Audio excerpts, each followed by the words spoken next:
Hey guys, welcome back to my channel. And for those who are new here, I am Psychic Bella Love, and you can always book your own personal private reading on my website, psychicbellalove.com, or you can always join my Patreon. That's where I post most days per week. I go live twice a week, and we have all kinds of exclusive content that I never post over here, including uncensored readings on celebrities. That is the only place that I take celebrity reading requests. And we talk about history, religion, the Illuminati, conspiracy theories, all that kind of stuff. And you can also follow me on Instagram if I am running any specials or I'm gonna go live. I always post on my stories first over there. All that information will be linked in the description box below.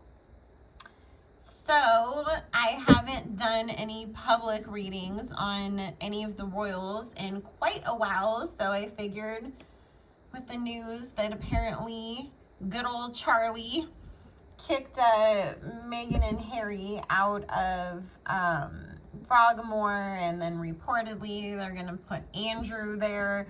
I wanted to just, ask a few questions about this whole situation because, Harry's book kind of set off a lot of things. And did you guys read his book, and what did you think if you did? And did you watch their documentary on Netflix? I might split this up into a couple videos, depending on how many questions we do get into. Alrighty, so the first thing I just wanted to see kind of, what is the relationship like with Harry and his family? Spirit saying that even though with all these news reports that have come out, it's because I don't know if you've heard, there's plenty of people, royal insiders, whatever you want to call them, that have said that they always knew that Harry was probably going to leave the monarchy at some point someday, even, going as far back to before he even joined the military. And then after he came home from the military, that was when they really all started saying it's just a matter of time. But yet everybody blames Meghan for it, and Spirit saying including his family. So, she's just always going to be the bad guy in their eyes, even though this Harry has said a bazillion times, it was my decision to leave. We'd already been discussing all this for a long time. It wasn't a big surprise. We'd been going back and forth on, should we move to Australia, New Zealand, Africa, Canada, Mars even, and that things always kind of fell through, and that he just had to take it into his own hands and say, we're just going to go now. But, Meghan will always be the scapegoat, both in the media and within his family. So that's a given, without us having to pull cards on that one.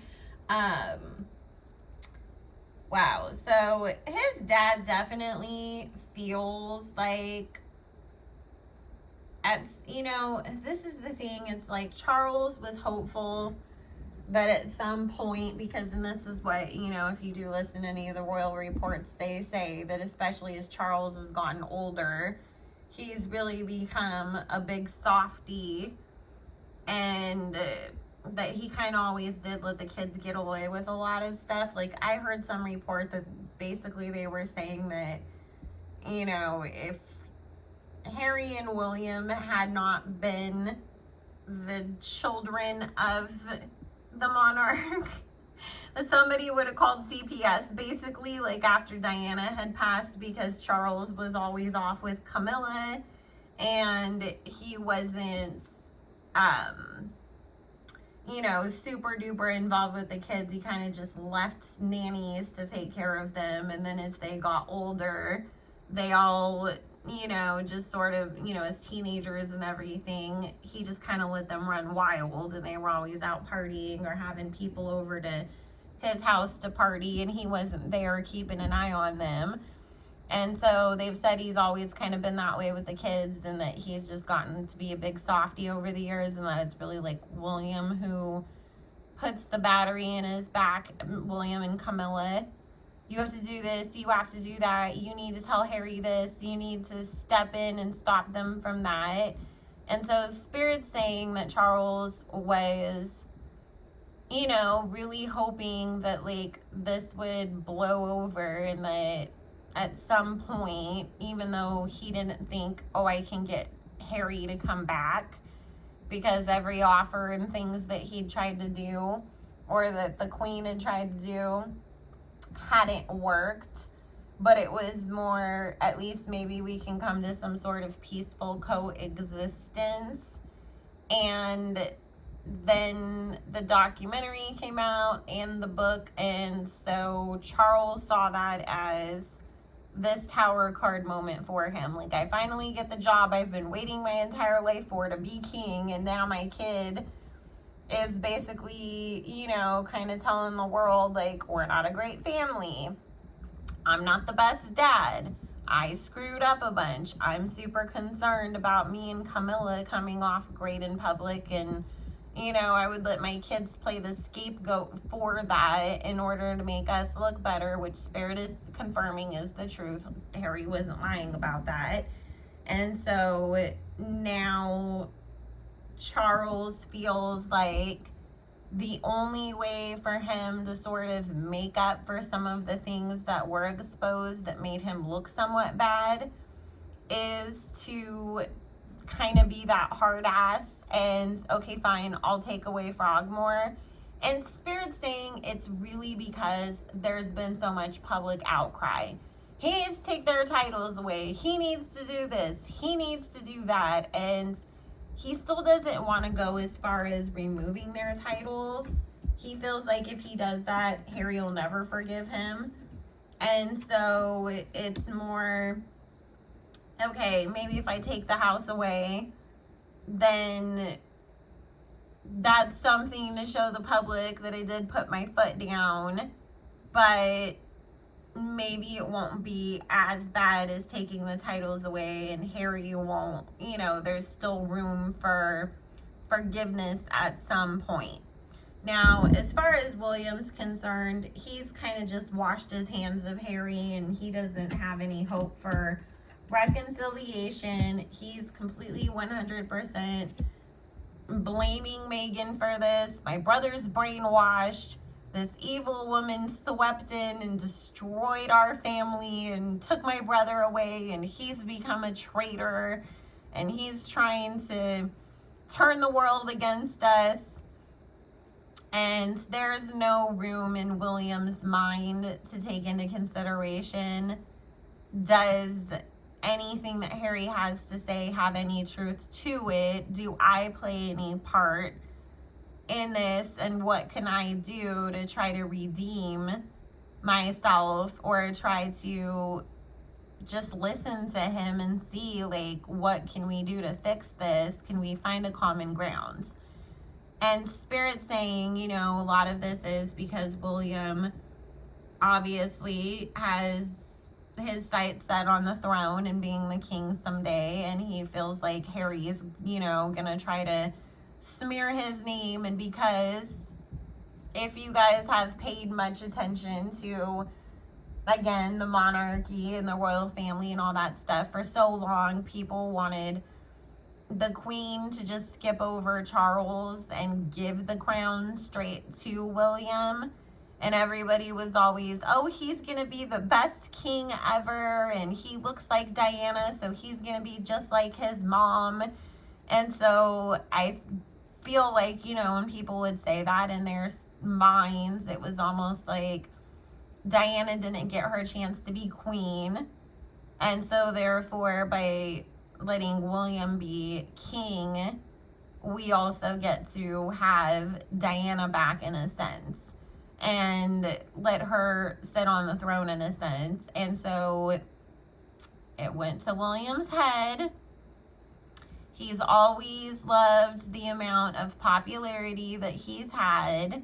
He's always loved that he's had that reputation. And now that people are starting more so to compare him to his dad and some of the other unfavorable members of the family, or no longer being super supportive of the monarchy in general, William's really worried that before it's even his time to be king, either the monarchy will be abolished or that every single Commonwealth country will pull out and he'll just solely be only the King of England in a very figurehead type role, and nobody's gonna give a shit if they go on a royal tour to Jamaica or anywhere else.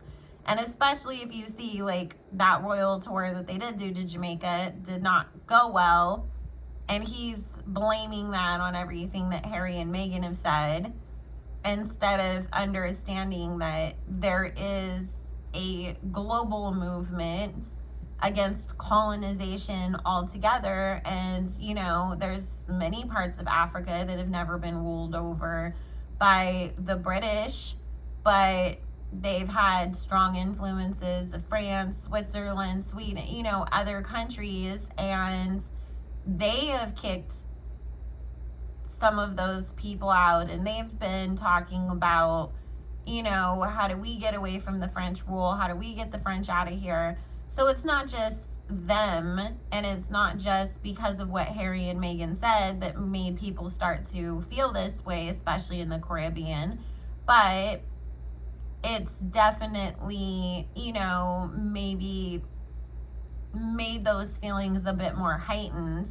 But William is unwilling to see it from that point of view. And to him, it's just, Meghan is the evil villain in my superhero story that I have to conquer. And she's, you know, trying to ruin everything for me. And she's gotten my brother to take part in this. And so they're both my enemies now.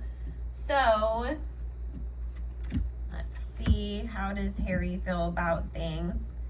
Harry doesn't want, you know, Harry sees what his family is doing, and obviously he's chosen the family that he's created. And he feels like, you know, their treatment of Meghan is just constantly so unfair. And he's always been the scapegoat of the family, and he's tired of it. But he was hoping that, you know, with the Queen and Prince Philip's passing, his dad becoming king, that at some point, you know, those things might have swayed to get him to what Charles also wants, which is like, okay, I don't have to come back. You don't have to control me. We can have a peaceful coexistence. We can still be family. We'll just live on opposite sides of the pond, but we'll get along and, you know, heal from the past. However, he's really starting to feel like, you know, of course that's never gonna happen. They'll never let that happen. He really understands that as long as Meghan is in the picture, that they'll still always ostracize them and punish Harry and paint her out to be the bad guy. And, you know, he feels like, I'm still choosing my wife. You're not gonna make me turn my back on my wife and my kids. These were problems that we've had far before Meghan ever came into the picture, even before I came into the picture, and all the things that you guys did to my mom. And so if you're not willing to work on trying to make amends and heal from those things, then what else can I do? So they're at this standstill as far as how everybody feels about each other. And I'll give you guys a little bit of some Patreon tea while I pick up these cards and shuffle them up so I can ask a couple more questions. You know, I know that it was convenient that the whole, as they call it, Megxit situation happened at the same time that William had all these rumors going around about this so-called affair that he was involved in. And, you know, it took the heat off of him and put it back on Meghan and Harry did this today now, you know. But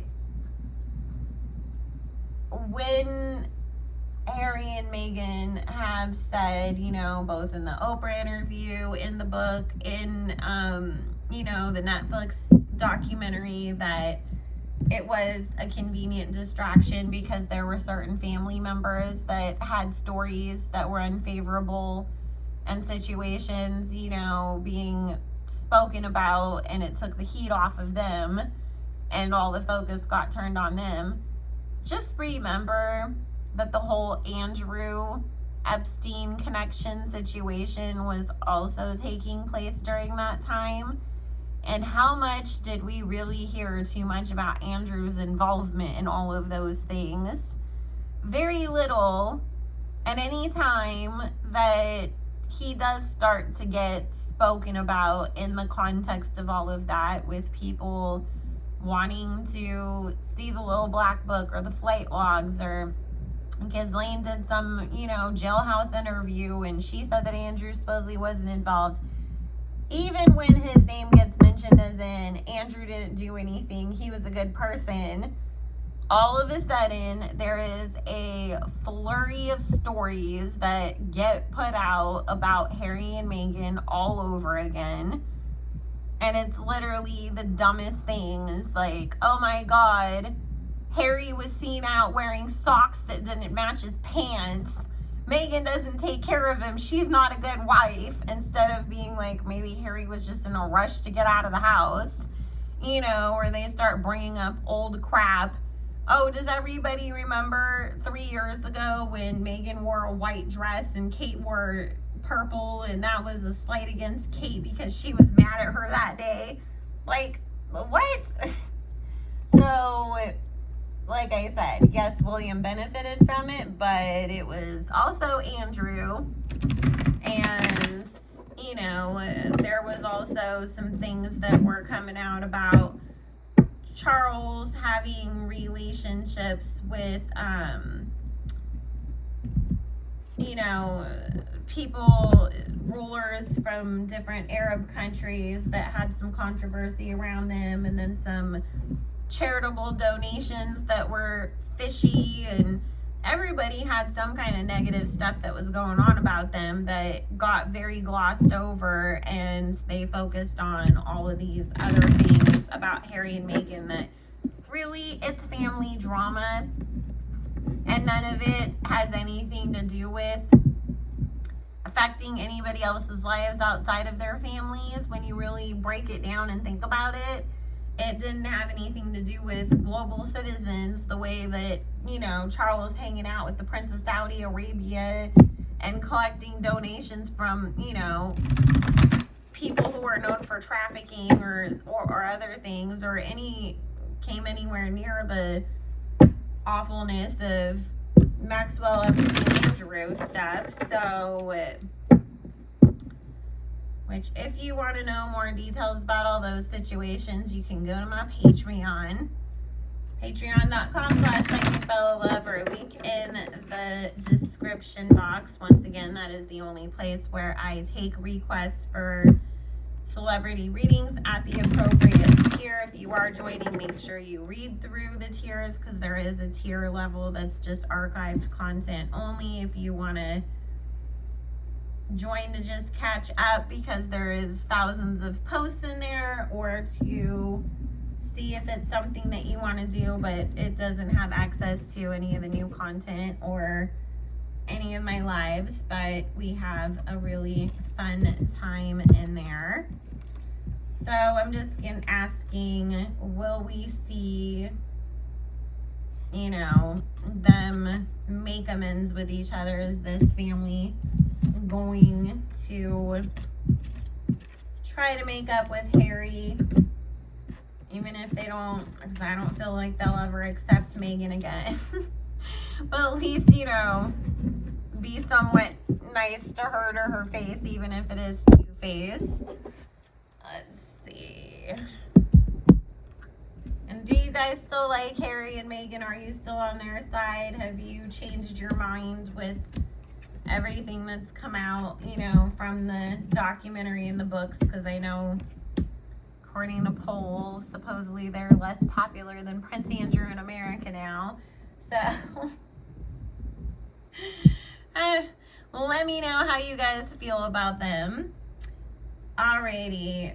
You know, I do feel like Charles is going to go hard in trying to, you know, make up with Harry. Charles himself doesn't really have a problem with Meghan.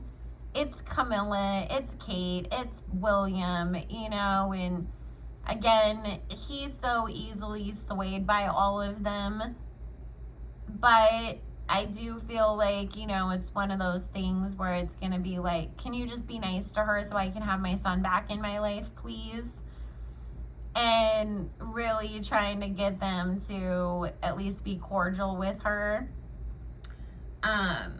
They will have some sort of a minor reconciliation coming up within the next year. However, there's going to be a disagreement that happens between Harry and William.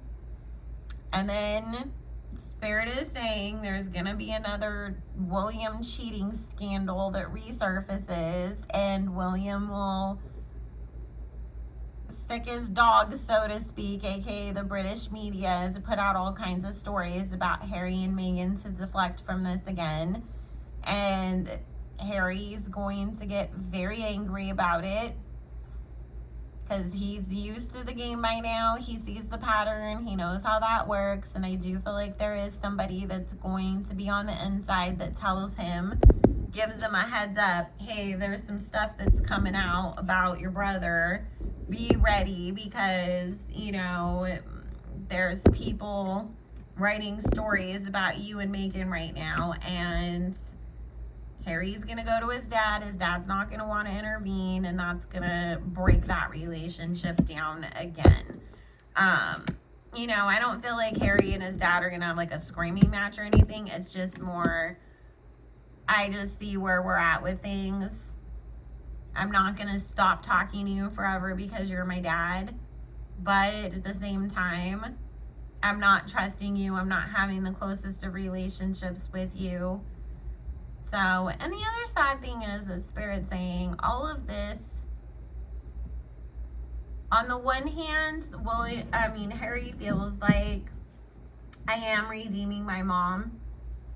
You know, this is what she would want. She so desperately wanted to get away from that, but she had to still play the game because of us, you know, and live in England and deal with all this kind of stuff, even though it's not really what she wanted for herself and her life anymore, but she did it for us.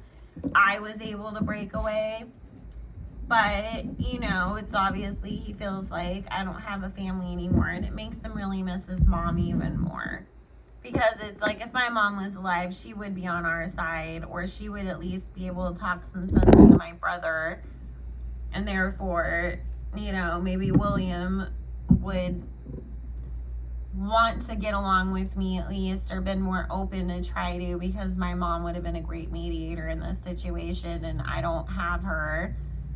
So he is feeling the absence of his mother more and more throughout this whole situation. And it's kind of one of those bittersweet things. Like, I'm giving her her moment, but at the same time, she's not here to enjoy it with me, or to at least bring some sense and peace into this whole thing as well.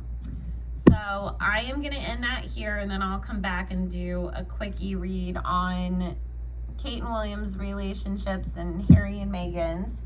I'm going to try to get both of those uploaded today, but they probably won't be until later. I'm going to switch doing lives to Saturday nights starting in April, because that's much easier for me, just with the situation with when my son is here and whatnot. So I will make the announcement on my community tab and on my Instagram stories when that will be. because I also have to change my availability on my website to do that too, to be available.